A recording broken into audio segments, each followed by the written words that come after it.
ಅಂಚಿನಲ್ಲಿ ಒಬ್ಬ ಪರಿಶ್ರಮಿ ಕೃಷಿಕ ವಾಸಿಸುತ್ತಿದ್ದನು. ಅವನು ತುಂಬ ಸರಳ ಸ್ವಭಾವದವನಾಗಿದ್ದನು. ಆದರೆ ಅವನ ಅತ್ಯಂತ ದೊಡ್ಡ ಸಂಪತ್ತು ಅವನ ಪ್ರಾಮಾಣಿಕತೆಯಾಗಿತ್ತು. ಅವನ ಬಳಿ ಒಂದು ಕತ್ತೆಯಿತ್ತು. ಅದು ಹಲವು ವರ್ಷಗಳಿಂದ ಅವನ ಜೊತೆ ಕೆಲಸ ಮಾಡುತ್ತಿತ್ತು. ಆ ಕತ್ತೆ ಸಾಮಾನ್ಯವಾಗಿ ಕಾಣುತ್ತಿದ್ದರೂ ಅದು ತುಂಬಾ ನಿಷ್ಠಾವಂತ ಮತ್ತು ಪರಿಶ್ರಮಿಯಾಗಿತ್ತು.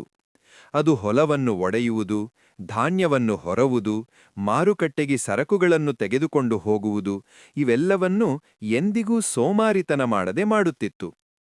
ಕೃಷಿಕ ಕತ್ತೆಯನ್ನು ಪ್ರೀತಿಯಿಂದ ಹೇಳುತ್ತಿದ್ದನು, ನೀನೇ ನನ್ನ ನಿಜವಾದ ಸಂಗಾತಿ, ನಿನ್ನಿಲ್ಲದೆ ನನ್ನ ಜೀವನವೇ ಸಾಧ್ಯವಿಲ್ಲ.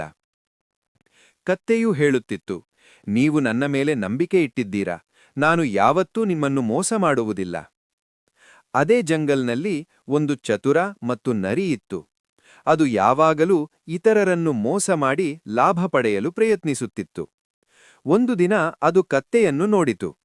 ಕತ್ತೆ ಒಬ್ಬಂಟಿಯಾಗಿ ಭಾರವಾದ ಚೀಲಗಳನ್ನು ಹೊತ್ತು ಕೆಲಸ ಮಾಡುತ್ತಿತ್ತು. ನರಿ ಹೇಳಿತು, ನೀನಿಷ್ಟು ಕೆಲಸ ಮಾಡುತ್ತೀಯಾ? ಇದಕ್ಕೆ ಬದಲಾಗಿ ಏನು ಸಿಗುತ್ತದೆ?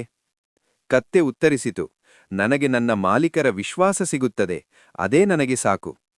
ನರಿ ಯೋಚಿಸಿತು, ಇದನ್ನು ಮೋಸ ಮಾಡಲು ಲೋಭ ಮತ್ತು ಭಯ ಎರಡನ್ನೂ ಬಳಸಬೇಕು.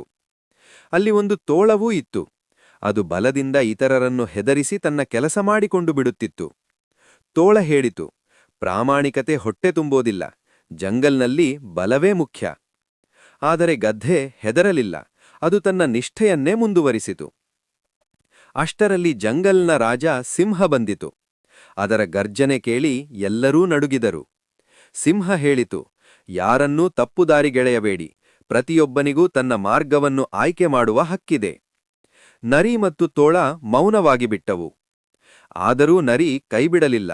ಒಂದು ರಾತ್ರಿ ಅದು ನಾಟಕವಾಡಿತು. ಜಂಗಲ್ನಲ್ಲಿ ಬೆಂಕಿ ಹೊತ್ತಿಕೊಂಡಿದೆ, ಸಿಂಹ ಕೋಪದಲ್ಲಿದೆ, ನೀನು ನಮ್ಮ ಜೊತೆ ಬಾ.